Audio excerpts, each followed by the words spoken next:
Hey, it's Class of Heroes 3, and it's remastered! Remember last year when I reviewed Class of Heroes Remastered and Class of Heroes 2 Remastered and said, boy, it sure would be cool if pqube remastered Class of Heroes 3 as well. Well, they did just that.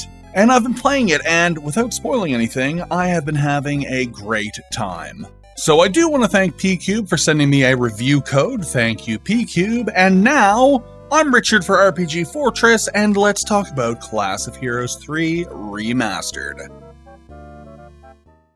Class of Heroes 3 was originally released for PS3 and PSP in Japan in 2010. The game was meant to be localized for English consoles in 2017/2018, but never materialized. Oops, but shout out to pqube releasing the game on Steam, Switch, and PS5 here in 2025. Better late than never, right? I played the dang heck out of the original Class of Heroes on the PSP, missed out on Class of Heroes 2 due to whatever was happening in my life at the time, and never got to play Class of Heroes 3 due to the previously mentioned non-localization. pqube released remasters of Class of Heroes 1 and 2 last year, and I enjoy both of those quite a bit. And now I get to sit down with Class of Heroes 3 and play that game.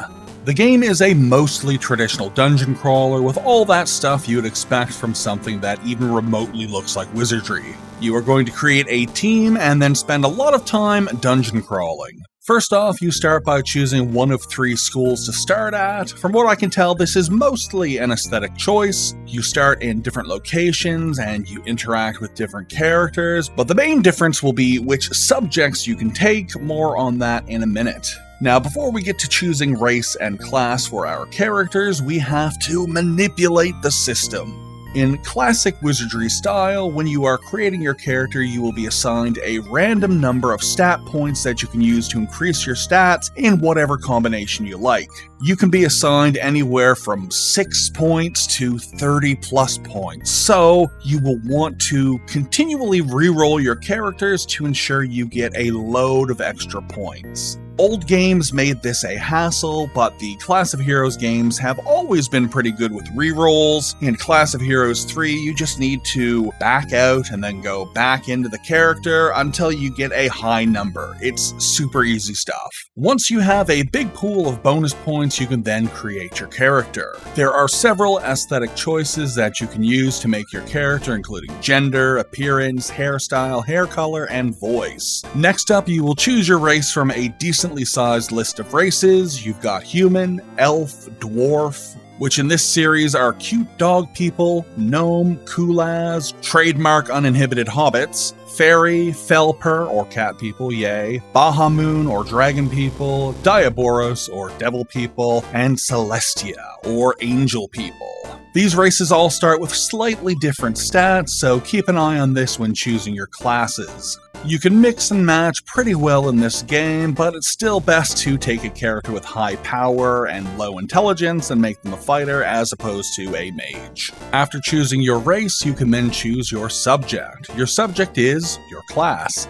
And depending on which school you join, you will have access to some slightly different subjects. Everyone will have access to the more basic classes like fighter, knight, thief, etc., but each of the 3 academies will give you access to a few different classes. I haven't plunged too deeply into this system, but I'm starting to wish that I chose the 3rd academy because this origami mage looks cool as hell. Now, you get 6 party members, 3 front row melee characters, and 3 back row ranged characters. Choosing a well-balanced team is of utmost importance in a game like this. Make sure your front row characters are classes that can take hits, because enemies in this game can get very tough very fast. You need to be able to tank hits with all 3 of your frontline characters. For the back row, you should probably have some sort of magic user to do magic damage, some sort of healer to heal your party, and you should also have a thief. Healers are super important for healing damage, as healing items are in short supply and expensive. Thieves are bad at offense and defense, but you will need them to disarm trapped chests, as getting hit by traps also does boatloads of damage. Okay, so after you build your squad of cute anime goblin killers, you get to wander around the academy and then head to the dungeon. The Academy is basically town. Here you can buy gear, rest at the inn, and get quests from the library. You can also make more characters if needed. Keep in mind that if you wipe in a dungeon, you will need to send a second team to collect their bodies. I would just reset whenever this happened. This is the number one issue I have with dungeon crawlers, as there is no way I'm grinding a second team to rescue my main team of characters. Probably why I've never actually finished any actual wizardry game, but anyway. Now it's time to get in the dungeon and do our best to not get shanked by goblins. So yeah, Class of Heroes looks cute and inviting, but it's a dungeon crawler. You are going to get torn to shreds. I recommend taking every floor of every dungeon very seriously because new place equals death place.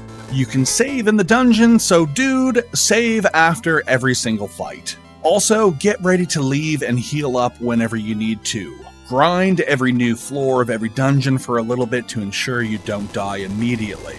New gear is very expensive, but there is a crafting system. But you never find the right things to allow you to craft, so you are still just best off grinding for money and buying new weapons. Then keep grinding, then buy new armor, and then move on, and then do it all again. This isn't a complaint, this is praise. I'm a massive grind pervert. You can probably play a bit more dangerously than I do. Like I said, you can save in the dungeon at any time, so you can use this to potentially push forward faster than I do. Enemies oftentimes will swarm you. Sometimes you'll get into a fight with a single monster, or maybe two monsters. Sometimes you'll get into fights with 4 or 5 rows of 4 or 5 monsters. Fighting 2 monsters? Sure. Fighting 20 monsters? No thank you. You don't normally have a hard time running from monsters, so if I get attacked by a swarm of 20 dudes, I just get the hell out of there. Once again, save your game constantly. Getting a full wipe from an ordinary group of dudes is definitely a real danger in this game. You'll also want to visit the shop before going to any new dungeon so you can buy a map. The game has a pretty decent auto mapper, but only if you actually have the map for the dungeon that you're in. If you can't find a map for the dungeon you're in, that mage I told you to bring should be able to learn Mapple pretty quick, which is basically a temporary mapping option. Don't get lost, and don't let traps ruin your good time. There are loads of traps that will cause you damage, spin you around, cover the map in darkness, and loads more. Remember, you don't want to get lost and need to use weenie units to rescue you, because those weenie units will probably also get lost and die and need to be rescued by a third team, so just save and reset as often as you can. And now it's time for Richard's Complaint Corner! Overall, this is a very good dungeon crawler, but there are a few things that I really want to complain about.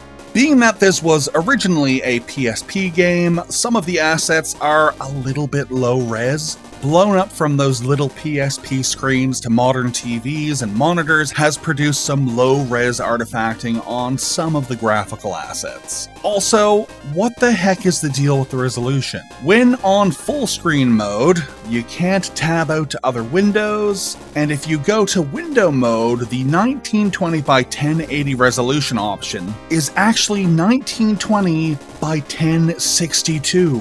What in the world? It took some fandangling to get OBS to do its thing, but whatever. I doubt this is really going to affect too many people, unless you record every second of gameplay of any game you play, like some sort of nerd. Also, this game's music is mixed really loud. It's pretty decent music, but when you're in the middle of a 5-hour session and you want to let your ears rest, sometimes you'll throw on a movie or a podcast or whatever in the background. I'll often go into my computer's volume mixer and turn down the music a bit so I can better hear whatever I put on, but turning down the game's music by halfway is not enough in this game. The music is still really loud. I can turn it down to 10% of max and it still drowns out whatever I'm watching. I literally have to turn the music completely off. I know, this is just about the lamest thing I've ever complained about on this channel. It's not a huge deal and it doesn't affect the gameplay at all. I just had to say it. Moving on. Oh wait, that's it, the script's over. Class of Heroes 3 is the good stuff. This is a hardcore dungeon crawler that will absolutely thrash you. On the surface, it looks like a cute anime game, but man, seriously, this game will beat the snot right out of you and then make your mom come in to get you and drive you home. The dungeons are massive, the dungeons are complex, the dungeons are difficult. This is a real-ass dungeon crawler. It's like Etrian Odyssey. On the surface, it's cutesy with vibrant, colorful graphics and fun characters, but it's still wizardry underneath all of that. It's still going to manhandle you, and you're gonna like it. Thanks again to pqube for the code. I had a hell of a time playing Class of Heroes 3. For RPG Fortress, I'm Richard. See you next time, and don't forget to hug a cat. Goodbye.